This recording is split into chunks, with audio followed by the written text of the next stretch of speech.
Bonjour à tous et bienvenue dans cette nouvelle vidéo de la chaîne Nikaya Powerlifting. Aujourd'hui, nouvelle série de vidéos avec un concept un peu plus simple, vous l'avez vu, un coach et un tableau pour faire le tour d'un sujet en 30 à 60 minutes. C'est le temps en partie que je me suis donné.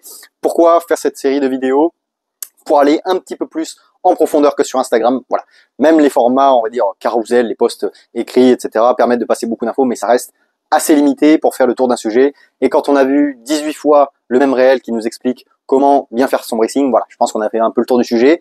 Et la force athlétique, c'est vraiment un sujet quasi infini. Et donc, il y a des milliers de sujets à traiter en profondeur. Et c'est ce qu'on va faire dans cette série vidéo. Série vidéo qui sera quasiment pas montée. Voilà, je pose la caméra, je fais le tour d'un sujet. Voilà, au naturel, il va y avoir des hésitations, il va y avoir des petits bégaiements, peu importe. L'idée, c'est d'avoir vraiment un face-à-face, comme si vous étiez dans ma salle et vous me posez une question, tiens, Yo-Yo, mais qu'est-ce que tu penses de ça, etc. Quel intérêt? Et hop, je vous déballe tout, je vous fais un petit cours pendant 30 minutes, 1 heure.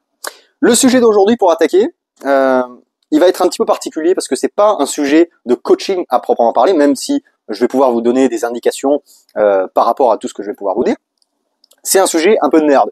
C'est le sujet des barres en powerlifting, tous les différents types de barres, quelles sont leurs caractéristiques et qu'est-ce qu'il faut que vous sachiez absolument avant d'utiliser une barre. Voilà, c'est vraiment un sujet pour enrichir, on va dire, votre culture powerlifting et puis pour mieux appréhender tel ou tel entraînement, telle compétition sur laquelle vous avez changé de matos.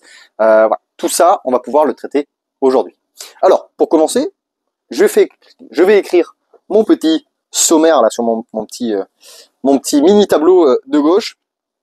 La première chose à savoir, c'est vraiment les différents types de barres, on va dire, ok, et tout ce qu'on a en powerlifting. Donc, je vais passer assez vite là-dessus parce que 99,9% des gens qui vont regarder cette vidéo sont en FA Force et donc sont donc en IPF, donc qui est la Fédération internationale de powerlifting. Et donc, pour les compétitions, on a une seule barre qui est une power bar. Donc cette power bar, elle va nous permettre de faire les 3 mouvements. Donc vous avez des caractéristiques identiques pour les 3 mouvements. C'est la base. C'est ce que vous allez retrouver à peu près partout. D'ailleurs, il y a très peu de salles en France, à part voilà vraiment des salles de passionnés et des gens qui eux-mêmes s'entraînent ou tirent plutôt dans d'autres fédérations, comme la WPC, comme la WRPF. Il y en a quelques-unes, notamment je crois qu'il y en a une à Marseille. Et donc là, vous avez des barres de spécialité. Donc il y en a 2 qui ressortent vraiment. C'est la squat bar, et la deuxième, c'est donc la deadlift bar. Alors, la squat bar, elle est assez simple.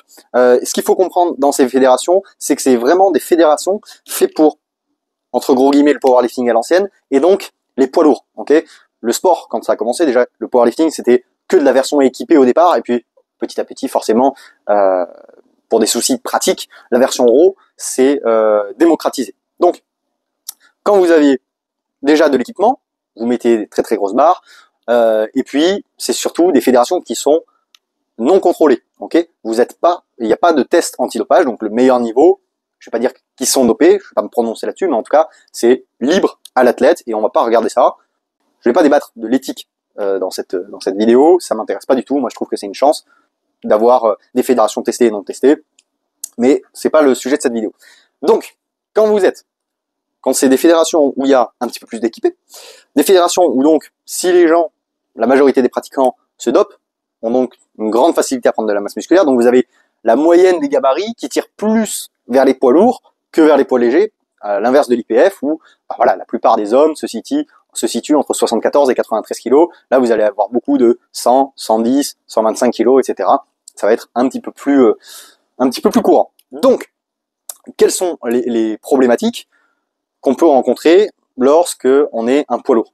La première, c'est le fait de ne pas avoir assez de place sur la barre pour placer ses mains correctement. Vous voyez, vous avez peut-être certainement vu déjà en IPF, les poids lourds qui plaquent leurs mains sur les disques parce qu'ils n'ont pas assez de place. Donc la première caractéristique de cette barre, c'est qu'elle est plus longue. Ok, c'est aussi la caractéristique de la deadlift bar. Deuxième chose, c'est qu'elle est plus lourde. Ok, donc pour qu'elle soit un petit peu plus stable, ok, et pour compenser, on verra après dans toutes les caractéristiques, mais pour compenser le fait qu'elle soit plus longue, on la fait plus épaisse et plus lourde, donc c'est une barre qui fait aussi 25 kg, et non pas 20, et c'est une barre qui est un petit peu plus épaisse, on verra le diamètre, souvent c'est plutôt des barres de 30 mm, ok, tac, hop, avec du coup une partie de grip au milieu, une partie de molletage qui est plus large. Vous savez, dans les barres, vous avez les parties grippantes qui vont des manchons jusqu'au centre, vous avez deux parties non grippantes et une petite partie grippante qui fait voilà une dizaine de centimètres à peu près. Là, cette partie, elle est à peu près double, ok. Vu qu'on a beaucoup de poids lourds, forcément, on cherche une partie grippante qui est un petit peu plus grande. Le diamètre, forcément, quand on est un poids lourd, on va squatter un petit peu plus en high bar parce que notre masse corporelle amène du coup demande plutôt une flexibilité, une mobilité d'épaule qui est énorme pour pouvoir mettre la barre en low bar. Ok, donc pour favoriser la surface de contact entre les barres et le corps, on fait une barre un petit peu plus épaisse et qui correspond encore plus à au diamètre des mains, en tout cas à la taille des mains des poids lourds forcément. Ok, très peu de féminines et très peu de poids légers, donc on peut mettre une barre plus épaisse. Donc voilà, ça c'est les caractéristiques de la squat bar. On retrouve beaucoup de caractéristiques communes avec la deadlift bar. Donc ça, hop, elle est plus longue, elle fait 25 kg. Et là, ça différencie, c'est-à-dire que la deadlift bar va plutôt se situer vers les 27 mm, sachant qu'en IPF, on est entre 28 et 29 mm. Pourquoi ? Ça va nous permettre d'avoir un grip qui est beaucoup plus solide, de mieux gripper la barre, et du coup d'avoir peut-être un choix de pouvoir la mettre un petit peu plus au bout des doigts et de favoriser l'amplitude si la barre est plus fine. Okay, si vous avez une barre plus épaisse, bah, vous devez encore plus arriver à faire le tour pour la maintenir. Si vous avez une barre plus fine, peut-être que juste vos doigts suffiront à la crocheter. Okay, le fait qu'elle soit plus longue et plus fine, ça va jouer sur sa rigidité. Donc vous l'avez certainement vu, peut-être si vous suivez des lifters américains, etc., hors IPF, des barres qui se tordent énormément au slack. Okay, ça c'est la conséquence. Déjà, elle est beaucoup moins rigide. On parlera un petit peu après des caractéristiques. Elle est plus longue, elle est plus fine, donc tout ça fait que la barre se déforme beaucoup plus, et donc c'est très avantageux pour le deadlift. Chez les très gros lifters, voilà, vous pouvez juste tirer le slack et ça monte carrément presque jusqu'au genou. Donc c'est très avantageux. Ça, c'est pour toute la partie hors IPF. Je vais pas dire en IPF, mais en tout cas en barre d'entraînement, ok, qui sont pas des barres de compétition. Vous pouvez avoir la safety bar, ok, hop, SSB, donc qui est une barre avec des poignées devant, ok, donc ça voilà, c'est pour tout les problématiques de douleur aux épaules. On a une barre qui nous demande absolument pas de mobilité, donc ça va servir pour tout le développement de variables, mais c'est aussi une barre qui a la particularité d'aligner exactement le poids de la barre avec le centre de gravité. Okay, le fait d'avoir un équilibre entre la barre qui se situe sur les trapèzes et les bras devant, vous avez le centre de gravité totalement aligné avec la barre. Ce qui, même en high bar, vous avez le centre de gravité qui est légèrement vers l'arrière. Je vous en parle pas en low bar, etc. Et après, c'est à vous de réguler entre votre mouvement de hanche et votre mouvement de genou, d'essayer d'aligner votre centre de gravité avec la barre. C'est la base de tout mouvement de powerlifting. Bref. Donc vous avez aussi ce type de barre qui existe. Vous avez des trap bars, donc c'est des barres hexagonales avec des poignées un petit peu plus hautes. Voilà, vous avez tout un type de barres sur lesquelles on va pas s'attarder. C'est vraiment la minorité du temps où vous avez exploité ces barres. Peut-être la SSB un petit peu plus souvent si vous avez des problématiques d'épaule par exemple comme moi. C'est vrai que je l'ai intégré dans ma routine presque très fréquemment. J'utilise la SSB si j'ai la chance d'en avoir. Deuxième, on va dire partie de cette vidéo, la rigidité de la barre. Donc ça c'est vraiment un des points centraux lorsqu'on cherche à déterminer un peu avec quelle barre on va s'entraîner. C'est ce qu'on cherche à savoir, surtout quand on fait de la compète, quelle barre il y aura à la compète, etc. Et c'est vraiment la plus grosse différence entre les barres commerciales et les barres de power, c'est vraiment la rigidité. Alors, pour la rigidité, il y a plusieurs sous-critères qu'on peut évaluer, mais le critère, on va dire, de rigidité en lui-même, c'est évalué par un score, okay, qu'on appelle le PSI. Le PSI, je vais pas me lancer dans la métallurgie, etc. Le PSI, c'est juste un score de rigidité. Ce qu'il faut comprendre, c'est que la majorité des barres en IPF se situent entre 190 000, donc voilà, 190 K, ok, et 215 000, ok. Évidemment, quand je vous dis ça, ça fait une énorme différence, ne serait-ce qu'en IPF. Ça veut dire que vous pouvez arriver à votre compétition régionale et faire du 190 000 PSI, ok, donc c'est qu'une barre de power très flexible. Et vous pouvez arriver au championnat du monde, par exemple, je parle des derniers championnats du monde Open, la barre Eleco, elle faisait 215 000 PSI. Donc c'est la barre la plus rigide autorisée en compétition IPF. Okay, Donc effectivement, si vous vous entraînez toute l'année sur une 190 000, que vous arrivez à la compétition sur une 215 000, ça peut faire un petit écart. Ok, ça, c'est vraiment le facteur principal, c'est la rigidité du métal en lui-même. J'ai pas plus de caractéristiques que ça. Là, ça, c'est de l'ordre de la métallurgie. Bref, en salle, on va dire commerciale, hop, on se situe plus sur du 160, 170 000. Ok. Donc, évidemment, là, ça fait encore une énorme différence. Okay. Et là, entre les deux, c'est là où on va parler un petit peu plus de coaching. Vous allez arriver en compétition. En général, la référence, hein, vous avez les Ohio Power Bar là qui tournent à peu près pas mal dans la plupart des salles maintenant. La plupart des compétitions, voilà, sont équipées parce que c'est le meilleur rapport qualité-prix à peu près hein, qui existe sur le marché.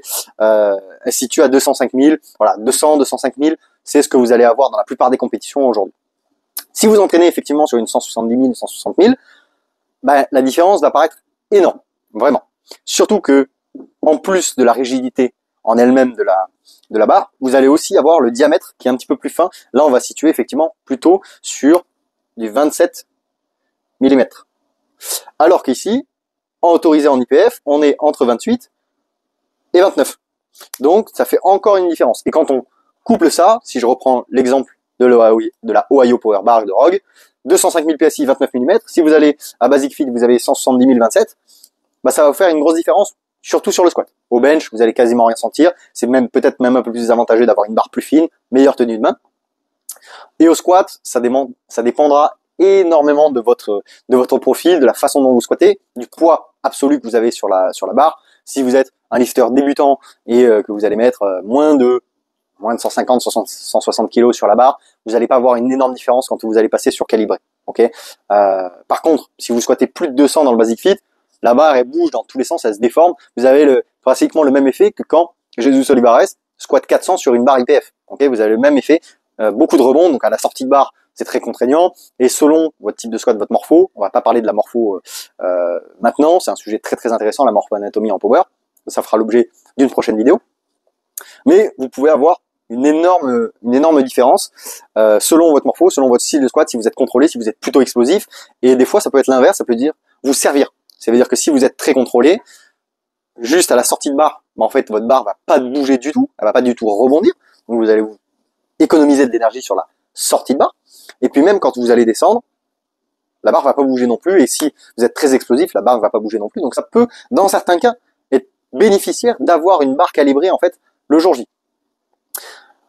Ce qui va vraiment le plus différencier ces deux barres dans l'utilisation, dans le ressenti, c'est vraiment le soulevé de terre. Soulevé de terre, il n'y a pas de phase excentrique, donc on ne peut pas créer de repères pour la concentrique. Okay, c'est vraiment du brut, je tire ou je tire pas. D'accord. Donc, c'est là, c'est notamment sur le slack, c'est-à-dire à quel point la barre se déforme, quelle prise en main j'ai de la barre, qui va déterminer votre réussite, votre position de départ, la dégradation de cette position de départ, à quel point vous allez gagner, à quel point ça va être facile. Okay. Donc si vous avez l'habitude d'avoir en salco une barre très souple, une barre plus fine, donc qui se déforme beaucoup plus, si en plus vous ajoutez à ça des bumpers, parce qu'il y a du coup la deuxième sous-catégorie, c'est la longueur de la barre. Pourquoi les deadlift bars c'est plus facile? Parce qu'en fait, je vais faire un petit dessin. Hop, si vous avez, hop, hop, bon ça vous avez compris, c'est les poids. Hop, hop, hop.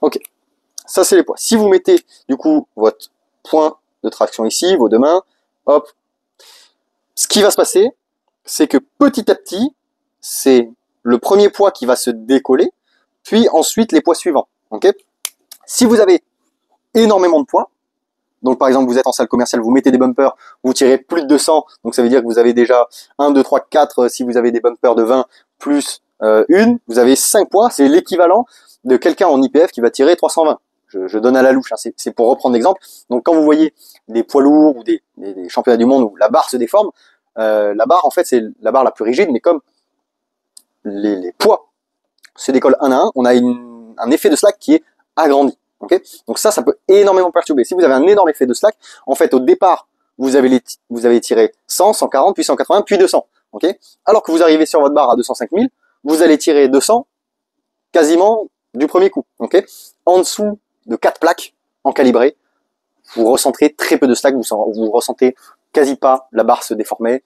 C'est vraiment très très rare. Il faut vraiment 4 plaques, donc 210, 220, vous pouvez commencer à le sentir. Ok, donc il faut déjà un petit niveau pour commencer à sentir le truc. C'est vraiment à partir de 5 plaques on peut vraiment ressentir. La barre donne un peu plus de plaques. Donc voilà, 5 plaques, on est déjà à 270 kg, c'est déjà un niveau plutôt avancé. Donc ça, c'est ce que vous allez retrouver. Alors quel impact dans votre entraînement? Je dirais qu'au soulevé de terre, c'est presque capital d'avoir au moins une expérience sur barre calibrée avant d'aller faire votre compétition pour voir à quel point ça vous impacte. Donc c'est bien d'aller faire une séance intense sur barre calibrée en révisant un petit peu ses exigences à la baisse pour voir un petit peu ce que ça donne. Ok, parce que vous pouvez vraiment vous manger un mur en fait dès le départ, et c'est vraiment pas ce qu'on vous souhaite le jour de la compétition. Quand vous découvrez la barre là le jour J, ça peut être totalement décevant. Ça veut pas dire que vous êtes moins fort, ça veut dire que le matériel vous permet si vous arrivez sur une compétition avec deadlift bar, bah là vous allez vous régaler parce que la barre aura un peu plus de caractéristiques communes avec une barre de salle commerciale. Ok. Encore une fois, si vous êtes totalement débutant, peut-être ça vous changera pas énormément parce que vous n'avez pas votre technique qui est fixée, et puis il y a énormément d'environnements qui changent en compétition. C'est-à-dire que vous n'avez pas non seulement la barre et les poids, mais vous avez le sol, vous avez le timing de récupération, vous avez les arbitres, vous avez la hype, vous avez les gens, tout est nouveau pour vous. Okay, et si vous débutez le powerlifting, ou si vous n'avez même pas une compétition, c'est moins de 6 mois que vous en faites, dans ce cas-là, en fait, tout va être tellement différent de votre entraînement en salle commerciale qu'il n'y a même pas besoin de trouver une habituation sur barre calibrée. Révisez un petit peu vos exigences à la baisse. Si vous vouliez faire X kilos, je sais pas, 180 kilos, mais dire non, ok, on va peut-être partir sur 170, 175, on va voir comment ça se passe, et ça devrait aller. N'essayez pas de reproduire absolument ce que vous avez fait avec sangle et barre souple sur barre calibrée. Ok, ça c'est vraiment la base de la base. Ensuite, on a un autre caractère, c'est le diamètre. Okay, on en a déjà parlé. Évidemment, si vous avez une prise en main qui est plus petite, vous avez plus de facilité à tirer sur la barre et même à gagner d'amplitude, ce qui peut jouer aussi sur la rigidité. En fait, ça joue sur la rigidité de manière indirecte. Je vais vous expliquer comment. Ça veut dire que si vous mettez la barre plus bas dans votre main au quotidien, ça veut dire que votre position de départ, donc vous avez votre barre ici, ok, vous êtes là, comme ça, tac, avec votre bras. Ça, c'est sur barre calibrée. Si vous avez une barre qui est un petit peu plus souple, vous allez pouvoir peut-être vous mettre un petit peu plus haut et du coup avoir une position qui est un petit peu plus droite et vous allez gratter de l'amplitude. Ok, vous avez un petit peu plus biaisé votre hanche en extension et du coup, je vais prendre une autre couleur.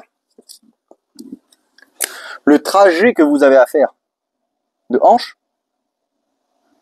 est moindre. Et du coup, ça, c'est ce qui peut vous faire mal. En fait, c'est tout un tas de caractéristiques et selon comment vous appréhendez votre entraînement sur barre calibrée, c'est la même chose si en plus de ça, vous rajoutez des sangles en bout de doigt sur barre à basic fit full bumper, bah ouais, là vous allez vous prendre une claque quand vous allez devoir prendre la barre un petit peu plus bas dans la main, ok, plus sur la base des phalanges que vraiment sur les doigts, que vous allez vous retrouver avec une barre qui décolle pas du tout du sol, que vous allez vous retrouver avec une barre plus large, avec plus de grip, plus rigide.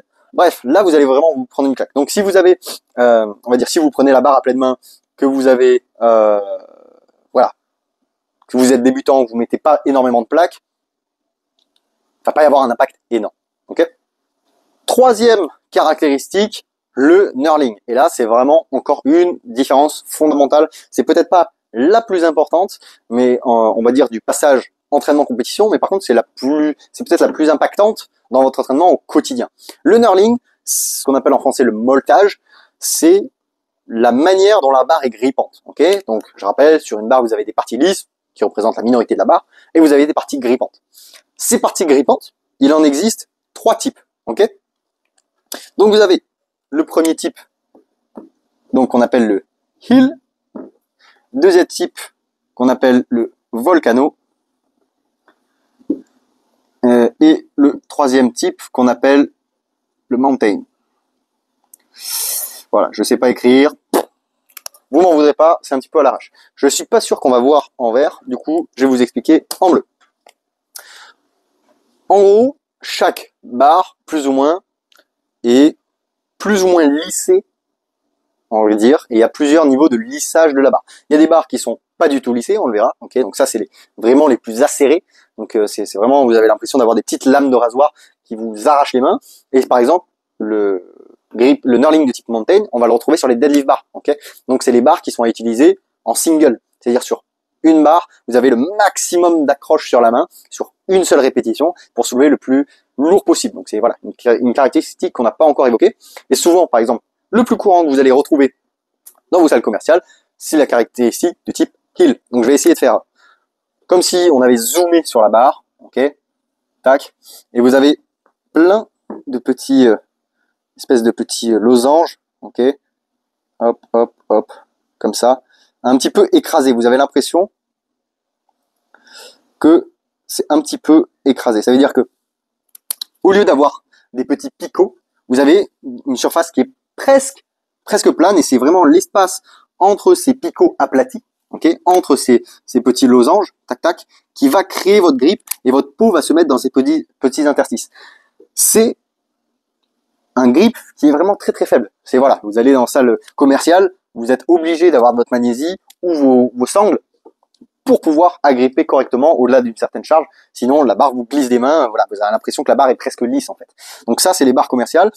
En fait, c'est des barres qui sont accessibles à tout le monde. C'est pour ça elles sont ni trop rigides, ni trop acérées, ni trop épaisses, etc. Donc ça, c'est la plupart des barres que vous avez là.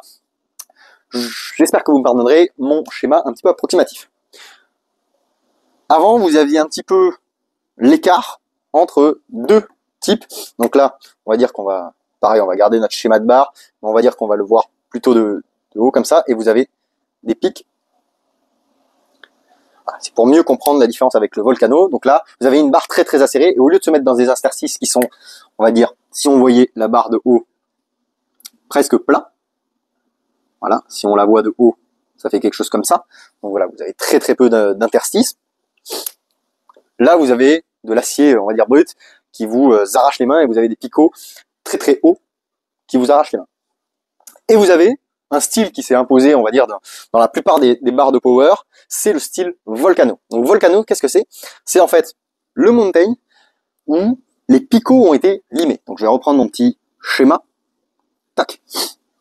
Vous avez chaque pic qui a été limé pour faire deux mini pics. Ok. Donc vous avez hop, hop, comme ça. Et donc ça, par exemple, c'est ce que vous avez sur les Ohio. Donc vous avez des pics qui sont 2 fois moins grands. Donc on va dire que la surface qui rentre dans votre peau est moindre. Par contre, vous avez 2 fois plus de mini-pics. Pour compenser, on va dire, l'agressivité du knurling, vous avez 2 fois plus de mini-pics. Donc c'est ce qu'on retrouve sur la quasi-totalité, on va dire, des barres de power accessibles. Les RAM bars, les power bars, qu'est-ce qu'on a encore, les 2029, même sur Unistrength, voilà, tout ça, vous allez retrouver des barres de ce type-là. Ok, ça c'est surtout des vieilles barres. Je pense à une Texas bar qu'on a ici au club, qui du coup est une barre presque spécialité deadlift, c'est-à-dire qu'elle a 190 000 PSI, elle a un knurling mountain, elle est 28 mm, donc c'est assez fin. Voilà, donc c'est presque une barre de spécialité. Et la plupart de ces barres-là, des barres qu'on trouve maintenant, ont un moltage de type Volcano, donc 2 fois moins grand, mais 2 fois plus grand, avec 2 fois plus de pics, et donc 2 fois plus de surface agrippante en fait. Et donc c'est pour ça que ce grip s'est imposé. Alors après, je vous passe un petit peu le détail, mais on va dire qu'il y a des Volcano 1 niveau, 3 niveaux, 4 niveaux, etc. On va pas rentrer là-dedans, mais vous pouvez aller voir les caractéristiques de toutes vos barres préférées, et c'est plus ou moins détaillé hein, selon les marques. Mais vous avez encore plusieurs sous-types, on va dire, entre les deux, mais la grande idée, voilà, c'est ces 3 types-là, et il faut absolument savoir quelle barre vous utilisez. Effectivement, les barres de salle commerciale, ou les barres de type heel, qui sont des barres de powerlifting vraiment très très débutants, on va dire, vont avoir très très peu d'accroche, donc c'est très accessible pour commencer, c'est très bien, et se familiariser si vous avez jamais mis les pieds dans une salle, bah, même le heel va vous dire, ah oui, bah oui, je vois sur ma main, après quelques entraînements, que ça laisse des marques, etc. Puis vous allez passer au Volcano, une fois que vous aurez tiré un petit peu toute la quintessence de ça, vous dire, voilà, je suis prêt pour un grip un petit peu plus acéré. Et en vérité, vous pouvez faire toute votre carrière, parce que maintenant, la plupart voilà, des grips, des Norling en tout cas, sont de ce type-là. Et ensuite, vous avez un petit peu l'ancienne. Si vous voulez voilà, faire un gros deadlift, un gros single au deadlift, et que voilà, vous avez des problèmes de grip, etc., ce type de barre va vraiment vous agripper. Par contre, vous allez avoir très peu d'endurance, on va dire, de votre main, parce que votre grip va saturer très vite, votre peau va s'arracher très très vite avec ça, c'est très très acéré.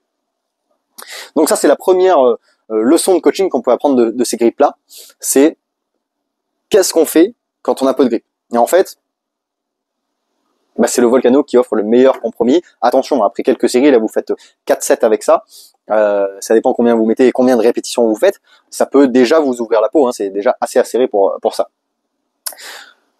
Comment faire si je suis débutant? On va prendre plusieurs cas de figure.